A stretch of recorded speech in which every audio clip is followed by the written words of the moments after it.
अगर कोई पुरुष वीर्य का परित्याग ना करे तो फिर क्या होगा? ऐसा नहीं हो सकता कि कोई व्यक्ति अपने वीर्य को इकट्ठा करके रख सके। वीर्य एक ऊर्जा है, पावर है, एनर्जी है, ताकत है और ऊर्जा का कार्य है बहना। किसी भी तरीके की ऊर्जा को ज्यादा समय के लिए स्टोर करके नहीं रखा जा सकता। वीर्य इस संसार की सबसे ताकतवर ऊर्जा है जिसकी कुछ बूंद में ही सृष्टि का निर्माण करने की क्षमता है। लेकिन ऊर्जा दो तरह से बह सकती है, नीचे और ऊपर। नीचे बहने के लिए किसी ताकत की आवश्यकता नहीं है, लेकिन अगर किसी ऊर्जा को ऊपर की तरफ बहाना हो तो एक फोर्स की जरूरत होगी, बल की जरूरत होगी। वह बल योग है, आध्यात्मिकता है और योग की कुछ क्रियाएं हैं। जैसे गाड़ी को ढलान से नीचे उतारना हो तो फोर्स या बल की जरूरत नहीं है, लेकिन अगर ऊपर चढ़ाना हो तो किसी भी तरीके का बल या फोर्स की आवश्यकता होगी। उसके बिना वह ऊपर नहीं। सोचो, अगर तुम्हें अपनी जिंदगी का सबसे खतरनाक रहस्य पता चल जाए, एक ऐसा राज जो तुम्हें सुपर ह्यूमन जैसी ताकत दे सकता है, एक ऐसी शक्ति जो तुम्हें भीड़ से अलग बना देगी, तुम्हारी आंखों में एक अलग ही तेज भर देगी और तुम्हारे भीतर ऐसी ऊर्जा जगा देगी कि पूरी दुनिया तुम्हारे सामने छोटी लगने लगे। लेकिन इस शक्ति को हासिल करना बिल्कुल आसान नहीं है, क्योंकि इसे पाने के लिए तुम्हें वह करना होगा जो आज की दुनिया में सबसे कठिन माना जाता है, ब्रह्मचर्य का पालन। यह मत समझना कि यह सिर्फ कोई धार्मिक विचार है या पुरानी मान्यता। यह आत्मसंयम का विज्ञान है। यह प्रकृति का एक नियम है जो तुम्हारे जीवन को पूरी तरह बदल सकता है। लेकिन क्या तुम सोच सकते हो कि केवल 75 दिनों तक ब्रह्मचर्य का पालन करने से तुम्हारे शरीर और दिमाग में कितने बड़े बदलाव आ सकते हैं? तुम्हें शायद विश्वास न हो, लेकिन कुछ ही दिनों में तुम्हारे भीतर नई ऊर्जा का संचार होने लगेगा। तुम्हारे चेहरे पर अलग सी चमक दिखाई देगी और तुम्हारी इच्छा शक्ति इतनी मजबूत हो जाएगी कि तुम अपने ऊपर पहले से कहीं अधिक नियंत्रण महसूस करोगे। लेकिन क्या यह सफर आसान होगा? बिल्कुल नहीं। यह सिर्फ एक यात्रा नहीं, बल्कि एक युद्ध है। ऐसा युद्ध जिसमें तुम्हें किसी और से नहीं, बल्कि अपने ही मन और अपनी ही इच्छाओं से लड़ना होगा। और याद रखना, यह लड़ाई जितनी कठिन होगी, जीत उतनी ही शानदार होगी।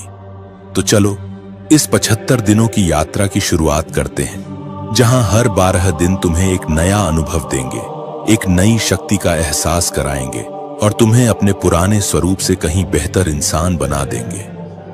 पहले ही दिन तुम्हें अपने भीतर एक अजीब सी बेचैनी महसूस होगी। तुम्हारा मन बार बार तुम्हें भटकाने की कोशिश करेगा। तुम्हें लगेगा कि यह रास्ता तुम्हारे बस का नहीं है। तुम्हारा शरीर जैसे तुम्हारे खिलाफ विद्रोह कर देगा। दिमाग में वही पुरानी आदतें और वही पुराने विचार बार बार सामने आएंगे जो तुम्हें इस मार्ग से हटाने की कोशिश करेंगे। लेकिन अगर तुम पहले ही दिन हार गए तो समझ लो कि आगे का सफर कभी पूरा नहीं कर पाओगे। इसलिए शुरुआती दिनों में तुम्हारा सबसे बड़ा लक्ष्य सिर्फ एक होगा, खुद को इस परीक्षा में टिकाए रखना। दूसरे दिन तक पहुंचते पहुंचते तुम्हें महसूस होगा कि तुम्हारे भीतर की ऊर्जा पहले से थोड़ी अलग है। शरीर हल्का लगने लगेगा और काम करने की क्षमता भी थोड़ी बढ़ी हुई महसूस होगी। लेकिन यही वह समय है जब तुम्हारे मन की असली परीक्षा शुरू होती है। तुम्हारी इच्छाएं तुम्हें वापस उसी पुरानी आदत की ओर खींचने की पूरी कोशिश करेंगी। तीसरे से 5वें दिन के बीच सबसे कठिन दौर आता है। यही वह समय होता है जब तुम्हें लगेगा कि सब कुछ छोड़ देना चाहिए। इसका एक कारण यह भी है कि तुम्हारा मस्तिष्क तुरंत मिलने वाले सुख की आदत से बाहर निकलने की कोशिश कर रहा होता है। इसलिए बेचैनी और संघर्ष बढ़ सकते हैं। लेकिन अगर तुम इस दौर को पार कर लेते हो तो तुम्हारे भीतर आत्मविश्वास की पहली मजबूत नींव तैयार होने लगती है। 6ठे से 9वें दिन के बीच तुम्हें अपने अंदर पहले से अधिक ऊर्जा महसूस हो सकती है। कई लोगों को इस दौरान अपने काम में अधिक ध्यान लगाने और अनुशासन बनाए रखने में आसानी महसूस होती है। तुम्हें ऐसा लगेगा कि तुम पहले की तुलना में अधिक सजग हो गए हो। तुम्हारी आंखों में आत्मविश्वास झलकने लगेगा और लोग भी तुम्हारे व्यवहार में आए बदलाव को महसूस करने लगेंगे। 10वें से 12वें दिन के बीच तुम्हें अपने भीतर एक अलग ही बदलाव महसूस होने लगेगा। अगर शुरुआती दिनों में बेचैनी और संघर्ष अधिक था, तो अब धीरे धीरे मन शांत होने लगेगा। ऐसा लगेगा जैसे किसी बड़े तूफान के बाद चारों ओर सन्नाटा छा गया हो। यही वह समय है जब तुम्हें दो सबसे बड़े परिवर्तन दिखाई देंगे। पहला, तुम्हारा आत्मविश्वास पहले से कहीं अधिक मजबूत हो जाएगा। दूसरा, तुम्हारी एकाग्रता बढ़ने लगेगी। जब तुम किसी काम पर ध्यान दोगे तो उसे पहले से अधिक गहराई से समझ पाओगे। जो काम पहले मुश्किल लगते थे वे अब आसान महसूस होने लगेंगे। लेकिन यह मत सोचना कि सफर पूरा हो गया है। असली परीक्षा अभी बाकी है। अगर तुम पहले 12 दिन पार कर चुके हो तो समझो कि तुमने सबसे कठिन मोड़ पार कर लिया है। लेकिन सावधान रहना, क्योंकि इसी समय सबसे ज्यादा लोग अपनी गलती से वापस पुरानी आदतों में लौट जाते हैं। अब तुम्हें अपने भीतर दो अलग अलग भाव महसूस होंगे। एक तरफ नई ऊर्जा होगी और दूसरी तरफ मन के भीतर छिपी हुई बेचैनी, जो सही अवसर मिलते ही तुम्हें भटकाने की कोशिश करेगी। 13वें से 15वें दिन के बीच तुम्हारा शरीर और मन पहले से अलग महसूस होगा। इच्छाएं कुछ शांत दिखाई देंगी, लेकिन यह पूरी जीत नहीं होगी। कई बार यही शांति सबसे बड़ा भ्रम साबित होती है। तुम्हें लगेगा कि अब सब कुछ आसान हो गया है। तुम्हारा आत्मविश्वास बढ़ेगा। जब तुम लोगों से बात करोगे तो तुम्हारी आवाज पहले से अधिक स्थिर और प्रभावशाली लगेगी। जब तुम किसी की आंखों में देखकर बात करोगे तो तुम्हें अपने भीतर अलग तरह का आत्मविश्वास महसूस होगा। लेकिन इसी दौरान तुम्हारा मन तुम्हें पुराने रास्ते की ओर वापस खींचने की कोशिश करेगा। 16वें से 18वें दिन के बीच तुम्हें अपने भीतर ऊर्जा का एक बड़ा भंडार महसूस होगा। अब यह तुम्हारे ऊपर निर्भर करेगा कि तुम इस ऊर्जा को किस दिशा में ले जाते हो। अगर तुम इसे व्यायाम, पढ़ाई, ध्यान, योग, मेहनत और अपने लक्ष्य में लगाते हो तो यही ऊर्जा तुम्हारी सबसे बड़ी ताकत बन सकती है। लेकिन अगर तुमने इसे पुरानी आदतों में खर्च कर दिया तो अब तक की सारी मेहनत कमजोर पड़ सकती है। याद रखो, तुम्हारा शरीर अब नई आदतें अपनाने की कोशिश कर रहा है, जबकि तुम्हारा मन अभी भी पुरानी आदतों से चिपका हुआ है। यही वह जगह है जहां सबसे ज्यादा लोग हार मान लेते हैं। 19वें से 21वें दिन के बीच तुम्हें महसूस होगा कि कुछ चीजें पहले जैसी नहीं रही। जिन आदतों की तरफ पहले बार बार मन जाता था उनका प्रभाव धीरे धीरे कम होने लगेगा। इसका मतलब यह नहीं कि खतरा खत्म हो गया है। इसका मतलब केवल इतना है कि तुम्हारा मन नई दिशा में ढलना शुरू कर रहा है। इसलिए इस समय लापरवाही बिल्कुल मत करना। छोटी सी गलती भी तुम्हें फिर वहीं पहुंचा सकती है जहां से तुमने शुरुआत की थी। 22वें से 24वें दिन तक पहुंचते पहुंचते तुम्हें अपने भीतर पहले से कहीं अधिक स्थिरता महसूस होगी। जब तुम किसी काम में लगोगे तो तुम्हारा ध्यान पहले से अधिक देर तक टिकेगा। लोग तुम्हारी बातों को गंभीरता से सुनेंगे और तुम्हें अपने भीतर एक नया आत्मविश्वास महसूस होगा। लेकिन इसी समय तुम्हारे मन में एक खतरनाक विचार आएगा, क्या अब मैं पूरी तरह सुरक्षित हूं? यही विचार सबसे बड़ा जाल है।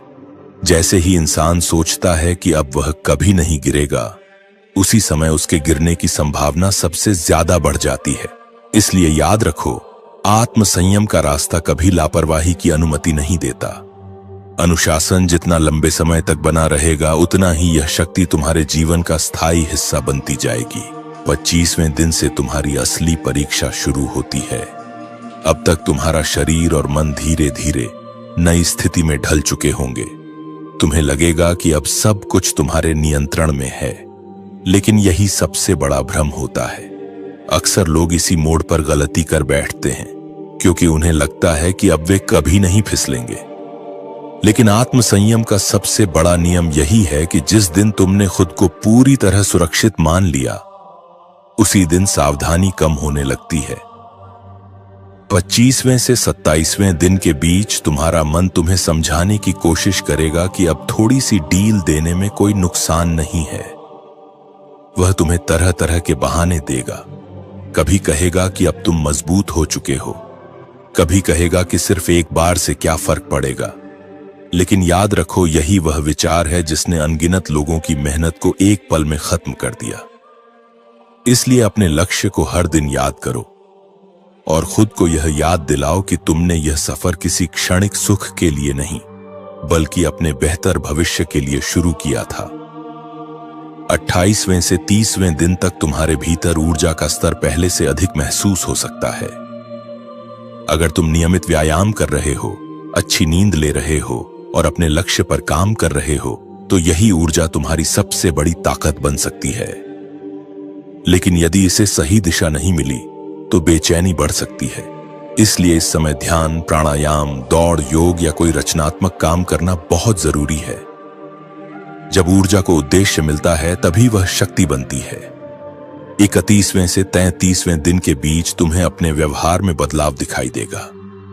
तुम पहले की तुलना में अधिक शांत, अधिक धैर्यवान और अधिक अनुशासित महसूस करोगे।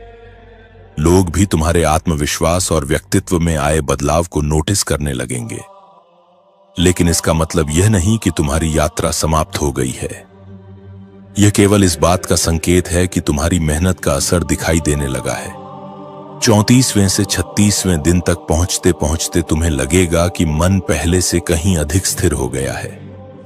जो इच्छाएं शुरुआत में बहुत प्रबल लगती थीं, उनका प्रभाव धीरे धीरे कम होने लगता है। फिर भी सतर्क रहना जरूरी है, क्योंकि पुरानी आदतें कभी कभी अचानक लौटने की कोशिश कर सकती हैं। इसलिए अपने अनुशासन को पहले जैसा ही बनाए रखो। 37वें से 39वें दिन के बीच तुम अपने भीतर नई कार्यक्षमता महसूस कर सकते हो।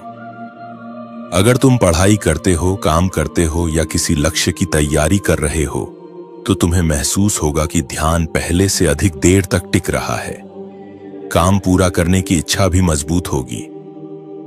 यही वह समय है जब तुम्हें अपनी पूरी ऊर्जा अपने सपनों की दिशा में लगानी चाहिए।